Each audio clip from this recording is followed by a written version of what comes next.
It's St. Patrick's Day today, and I'm wondering if you have a shamrock up your butt because you have the luck of the Irish. We have not one, but two green Civivis to review today that both come in under $65. You're going to want to see this one, folks. Stick around.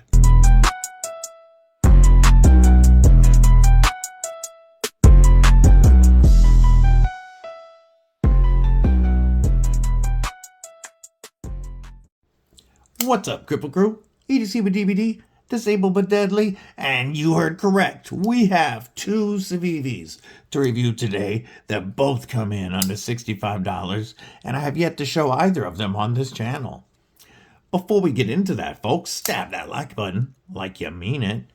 /subscribe. I'd love to have you here. You're not going to miss other dope knife and EDC content coming your way. You can bash that bell for notifications so you don't miss anything. If you like what I do here, it only costs a couple of bucks a month to join Kripple Krew Inc., where you get access to members-only videos, members-only live streams, members-only giveaways, member early access to certain content, and soon a members-only Discord. That couple of bucks a month really helps out the channel, but that's completely up to you. One last favor, drop a comment below, let me know what's in your pockets. All right, so you already know I love the OG element of button lock, but that's not what we're here to look at today. If you're familiar with Civivi at all, you know you get a standard white box. Inside white box, you get a black pouch, zippered pouch, always a nice zipper pouch. And inside said zipper pouch, you have a cleaning cloth, you've got multiple stickers, and you've got paperwork. Like I said, if you've ever bought a Civivi, that's familiar to you. So why don't we start off with our first knife? And our first knife today is going to be the Civivi Incendi. And the Incendi is a button lock knife that's definitely a full-size EDC with an overall length of 7.95 inches, a blade length coming in at 3.48 inches, and we've got this almost bayonet style, dagger style bayonet grind blade of 14C 28N with Civivi's Blackwash finish on it. We have a handle length or a close length of 4.47 inches, an overall weight of 3.82 ounces, and a blade stock thickness coming in at 120 thousandths. Now, this knife is running on caged ceramic ball bearings, open with either the flipper tab that is jimped all the way around. We like to see that and get a good view of that. And that flipper tab works with the light switch or the push button. We are running on caged ceramic ball bearings. I believe I said that. And operated by, whoop, that was my hand twitching.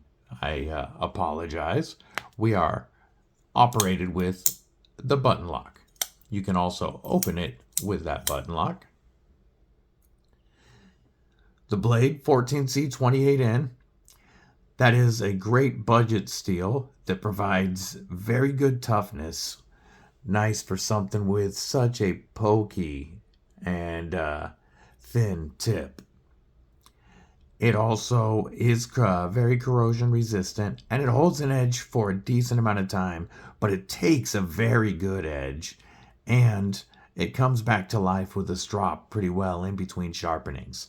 14C28 is considered one of the best all-arounder budget steels at this price range, and this blade also has, you would think that with this, saber height grind, we would be pretty thick and not the sliciest.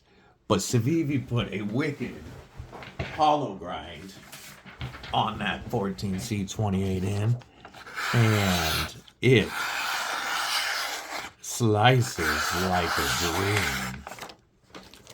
Very, very thin, slicey behind the edge with that hollow grind. And the finger choil here also means that we have a very good sharpening choil. Our plunge grind starts and it ends right about here. So from here on is all sharpening life. So you're going to get plenty of life out of this blade. The blade, there is a fuller on it to reduce weight, and that is going to lead me to one of my few negatives here in a little bit. But I like having a fuller to reduce weight. However, it is not accessible for the reverse flick. You can, if you get the right... Oh, I was doing it earlier, but of course, there we go. I'm under the camera. If you get low enough on the blade, you can reverse flick off of that coating. I'm going to give you some acoustics real quick so you can hear this when it comes out with that thin, pointy tip.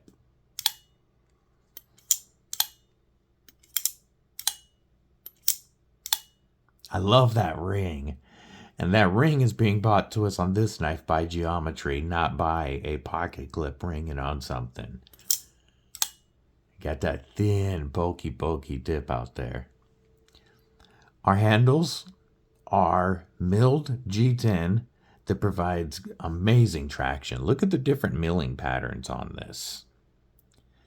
We've got milling in different directions. We've got this like peel ply texture here.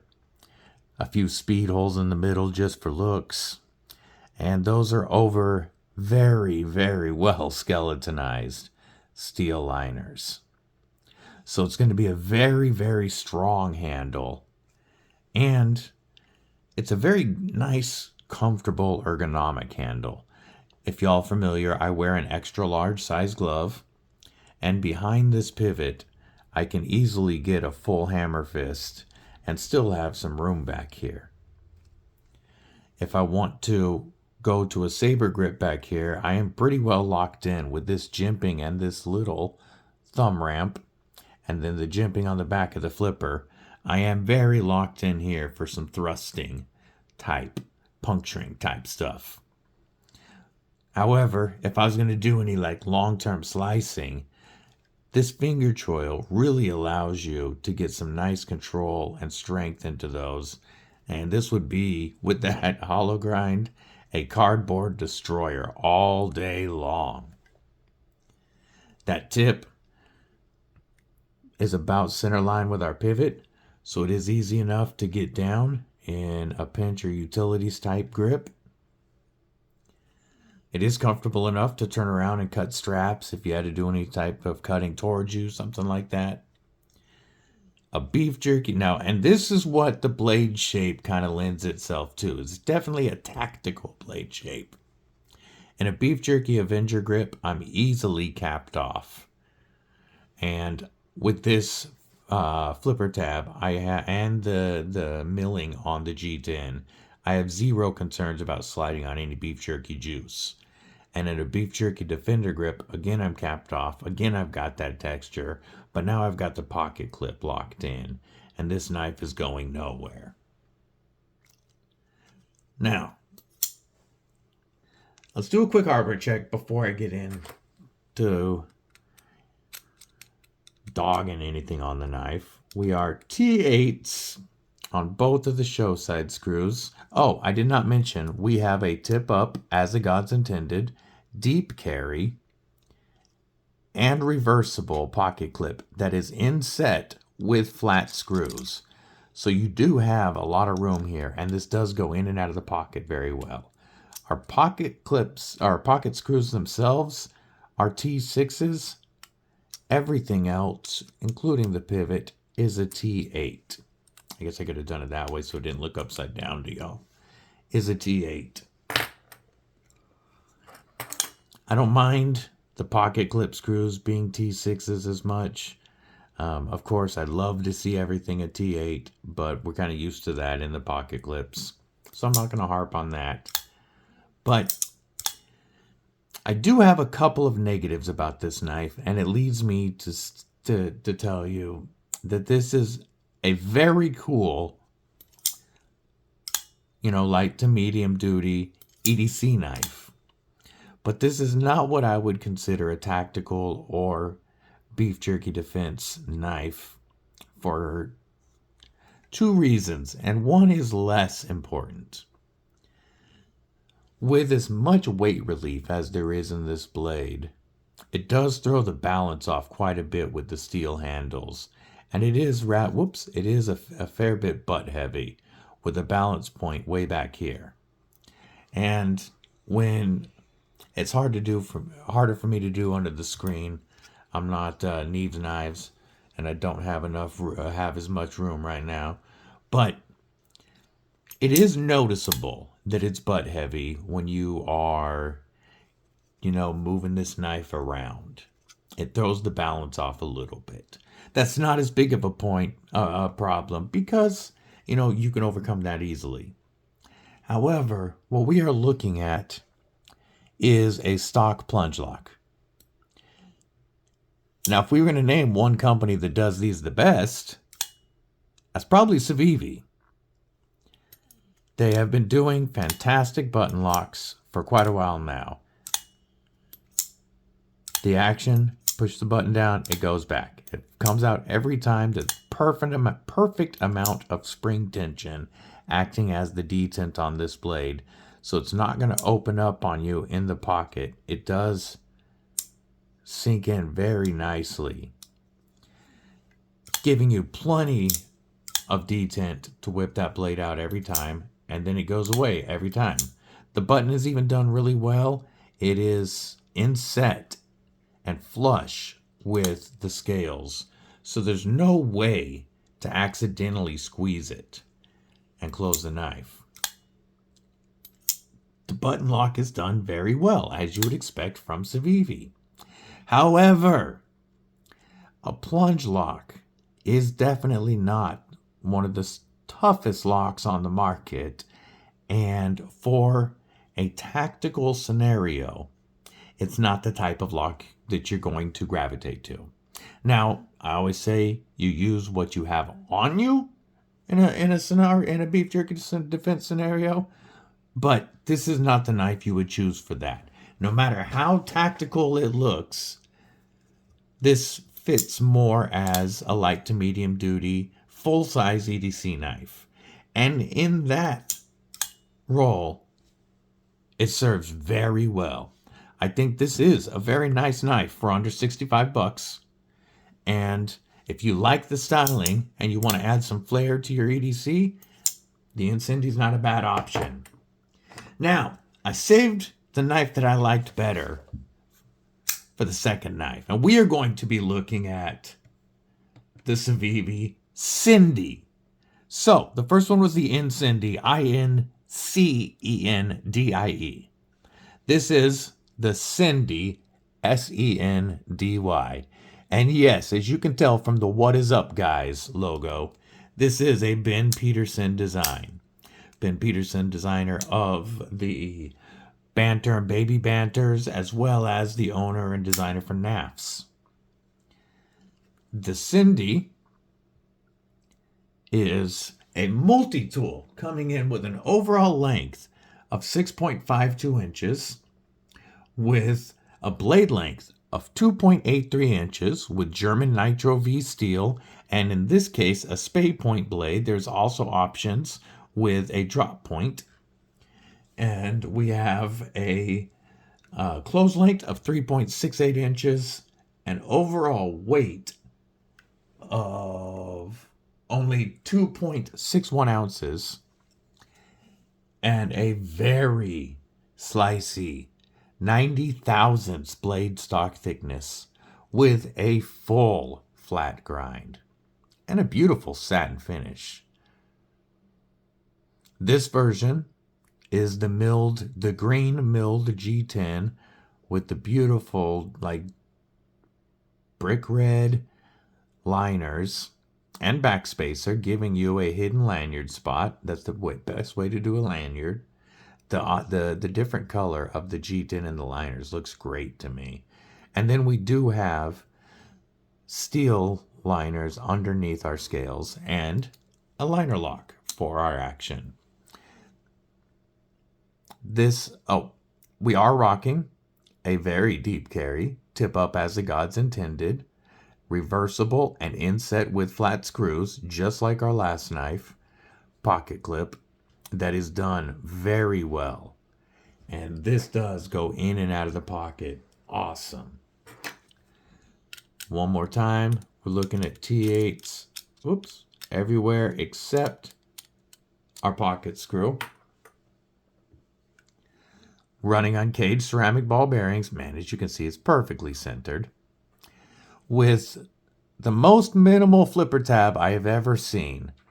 Jimped all the way around with the type of jimping we like to see.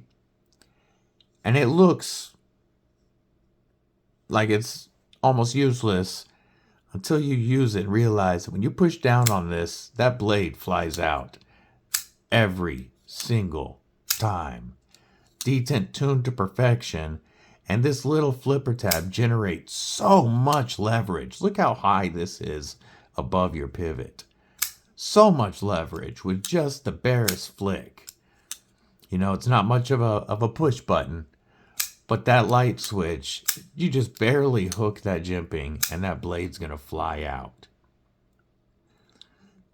The Spey Point blade is awesome for EDC tasks. NitroV is in the same family as the 14C28N we looked at earlier. So again, it's a nice tough steel for this thin blade stock. And it's going to be very corrosion resistant. This full flat grind is very, very slicey. And the Spey blade, as you might guess from the name, is made to be able to make detailed cuts without worrying so much about accidental piercing. It's great for slicing. This is a cardboard slicing dream with this thin blade stock. But this is also great for like food prep. This is an awesome apple slicer or spreading something on your bread. A great blade shape for that, and a very inoffensive knife that would not be out of place in an office setting if you were making your lunch. This would be a very non-threatening knife to use in situations like that, or to pull out anytime you needed a knife but didn't want to scare somebody. Even though it's only about 6.5 inches, we do have enough handle here for a full gorilla grip on this. You've got some jimping right here to lock you into a saber grip, and that's where you're going to be doing a lot of your slicing. It's a great spot. The jimping works very well to lock you in, and this tree bark texture on our G10 is milled in nicely and also gives you really nice traction.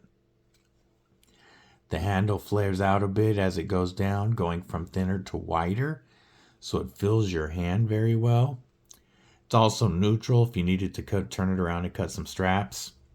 If you had to use this in a beef jerky defense scenario, in an Avenger grip, you can cap off, and I do have just enough handle that I'm not worried about sliding up. And in a beef jerky defender grip, it's even better because I've got that pocket clip locked in.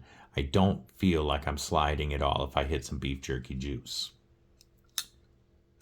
Not a tactical designed knife, but again, you use what you have on you.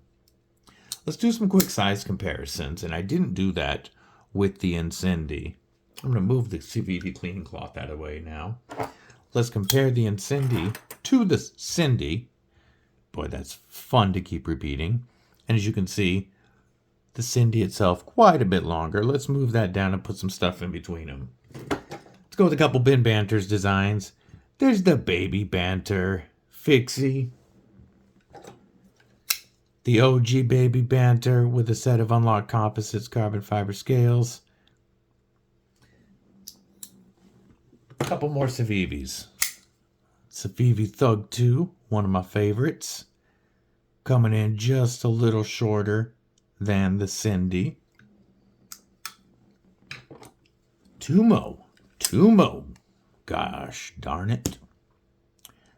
Let's go with the Civivi Elementum OG button lock, which comes in almost the exact same length as the Incendi, which means if you have this and you like the size of this knife, the Incendi is going to be very similar. One last, everybody should be familiar by now with the Vision FG, the best, one of the best budget knives available on the market today. And that shows you that the Incendi is about the same length. Pardon me. Still getting over that flu. As the Vision FG. Now, I said earlier that the overall length of this multi-tool comes in at just over 6.5 inches. Why did I say that? Well, Ben wanted to give us kind of a modern take on a classic knife, and he thought about how you always had a couple of tools in your Swiss Army knives. So, we've got a nice, usable set of tweezers in one scale, and in the other, a nice metal pick. You could use this for anything you needed that sharp point for, even taking your SIM card out of your phone. So yes, the Sendy is a multi-tool, coming with tweezers and a pick. I am a huge fan of this knife. Now, if you're familiar with Civivi, you know they always come in multiple styles. There is 4 flavors of G10. One of them is, there's black, so there's actually 2 colors of G10, sorry. On the Incendi, there's OD green, there is black G10 with this or a satin finish, and then there's white G10 with Damascus. For the Sendy, we have 2 colors of G10, the green and black, both with the Spey blade. And then we have either green micarta or wood with a drop point. Now, for my collection, I'm probably going to end up needing to buy 2 because I want the micarta, but I want the Spey blade for the old classic look. So I'd have to do a blade swap, but that's okay, because then you'd have a drop point in the G10. I really think that this is a fantastic addition to your EDC, whether this is your secondary knife to use in, public scenarios, your main EDC. This works great in a pouch or purse and gives you those extra tools. Your backpack, this could be your outdoor knife, your camp kitchen knife. So many uses for the Sendy. I think this knife is done so well. And at under $65, they're like $75 on the Civivi website, but you can get them for under $65 on Amazon. I'll link both knives below. And both will be Amazon affiliate links, so if you use those, they do help the channel, completely up to you. But I would like to know your thoughts on both the Incendi and the Sendy. Which do you prefer? Do you own either? And one last thing. Are you doing corned beef and cabbage for dinner tonight? I know I am. I hope everybody has a killer St. Patrick's Day. Stay safe, stay frosty, but most importantly, stay deadly.